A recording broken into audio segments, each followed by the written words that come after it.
मेरे बच्चे, आज का यह संदेश आपके लिए महत्वपूर्ण है। आपको यह जानकर आश्चर्य होगा कि आपके पुत्र के जान खतरे में है। यदि रोक सकते हो तो रोक लो मेरे बच्चे, क्योंकि इसके पीछे आपका ही घर के किसी सदस्य का हाथ है। आपका बच्चा अभी दुनियादारी से दूर भोला भाला और शांत है। उसे दुनियादारी के बारे में कोई भी ज्ञान नहीं है।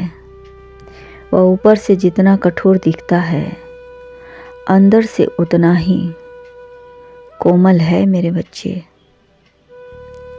वह परिवार के बीच में हमेशा रहना चाहता है।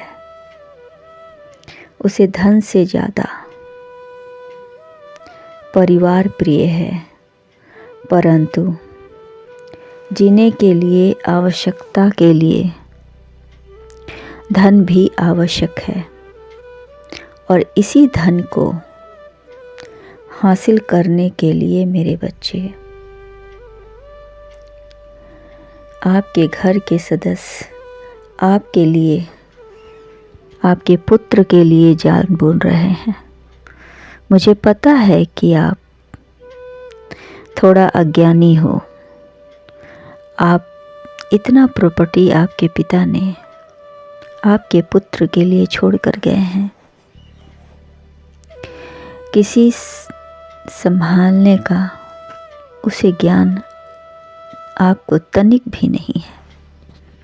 और इसी कमजोरी का लाभ उठाकर मेरे बच्चे आपके पुत्र का मटियामेट करने पर तुले हुए हैं और आपके पुत्र को जान से मार देना चाहते हैं। किंतु ऐसा होगा नहीं, क्योंकि बहुत जल्द उसके जीवन में कोई ऐसा व्यक्ति आएगा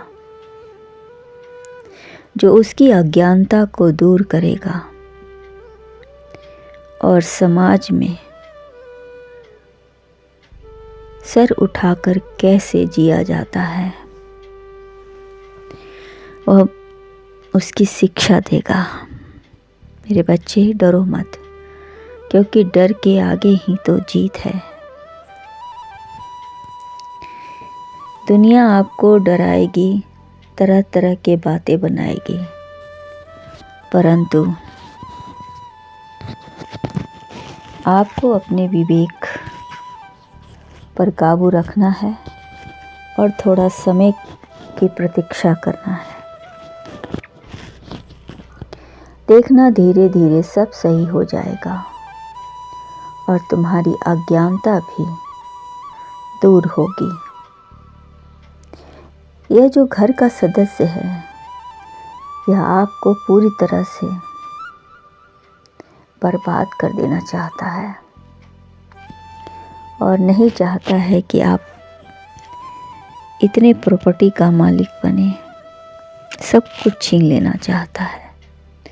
वो आपसे सब कुछ छीन लेना चाहता है और इसी उद्देश्य से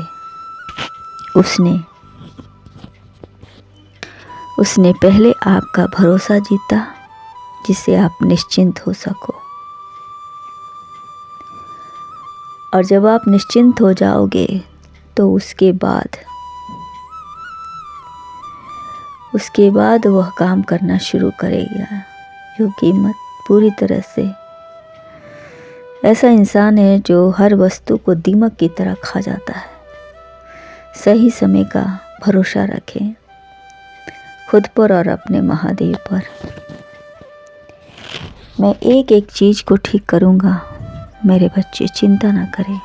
जिसका जो है उसे ही दूंगा।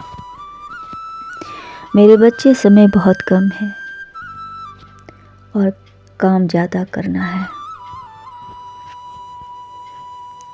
आपको सतर्क रहना होगा।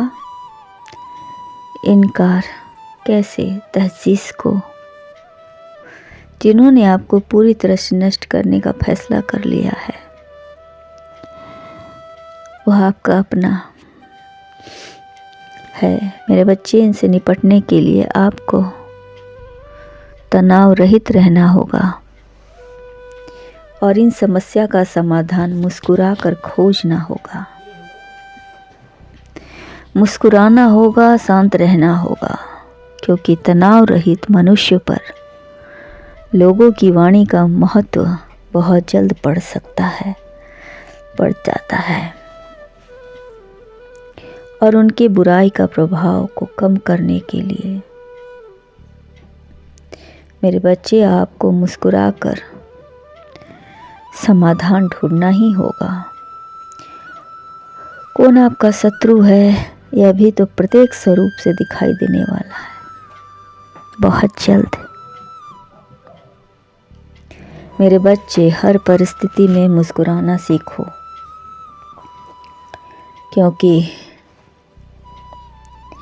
जब शत्रु आपको इस परिस्थिति में भी मुस्कुरा कर देखेंगे तो उनके आश्चर्य का ठिकाना नहीं होगा, क्योंकि आप कठिन से कठिन दौर में भी मुस्कुराएंगे तो आपके शत्रु को लगेगा कि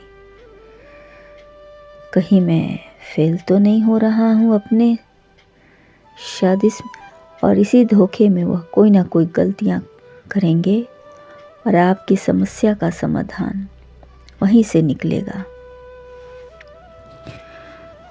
मेरे बच्चे, मेरी बात हमेशा याद रखना कि लोग अपनों से ही हार जाते हैं जब अपने शत्रु से जा मिलते हैं। इसका प्रत्यक्ष रूप है। श्री राम जी को ही देख लीजिए, उनके भाई लक्ष्मण के साथ थे, तभी तो वह इतने बड़े युद्ध को जीत पाए थे।